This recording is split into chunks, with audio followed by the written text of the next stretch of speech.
In case you don't remember, I posted a video in January about me basically throwing rocks at CapCut and praising DaVinci Resolve, and making a transition from using CapCut as an editing software to using DaVinci Resolve as an editing software.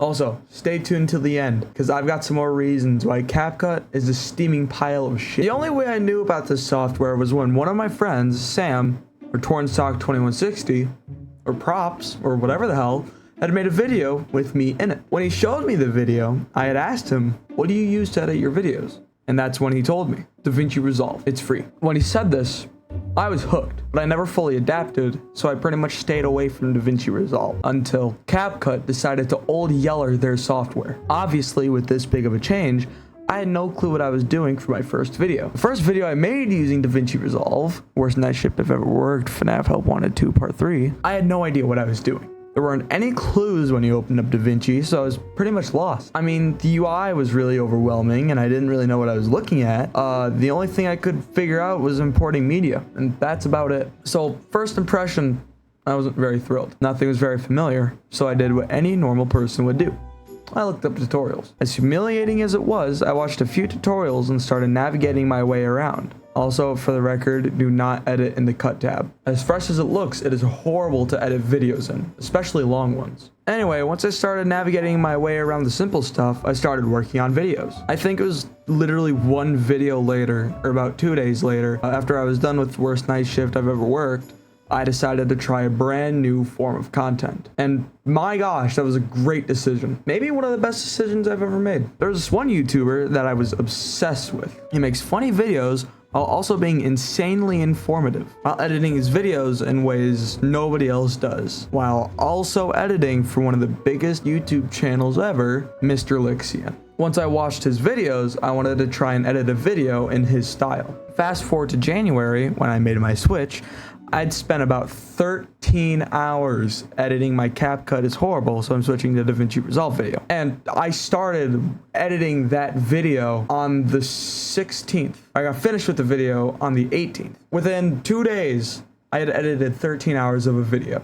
In the first month of DaVinci Resolve, I learned how to animate somewhat smoothly, which is one of the harder things to do. For the next month or two, I didn't really experiment with anything new. I didn't even know DaVinci had a whole other side to it, which I'll get to later. So I didn't really bother learning it. Once I got to May, I discovered something that I should have learned previously: bins. When you think of a bin, you might think of a garbage bin, or something that resembles more of a container. In my own words, a bin is the exact same thing as a folder. If you want to organize your media pool, use bins.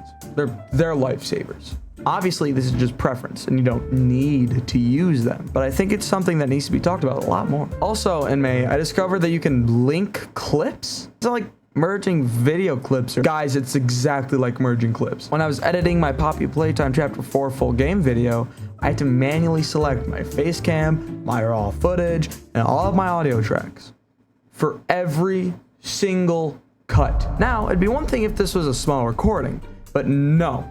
This was an 8-hour recording that was cut down to about 2 hours. That video was almost the death of me. Then, come June, I recently started to learn that you can use 3D in DaVinci. Oh, come on, it's probably mediocre. Is that a freaking spaceship? I'm most likely not gonna really use any of the 3D stuff unless it's like text or something. But I've been seeing these tutorials on really cool effects. So instead of me typing something into Google like this, I can do something like this. And it doesn't even take a whole lot of time. And now, my reasonings as to why CapCut is a steaming pile of dog shit. So obviously, because I don't want to get sued, I'm going to say everything as politely as I can. If you are using CapCut, I recommend you switch to something else. While it's a very good editing software, the people behind it are horrible at operating it. Everything is becoming paid to use, and the premium isn't even worth it. About 1 month later, after I wrote the script, I wrote the script in June,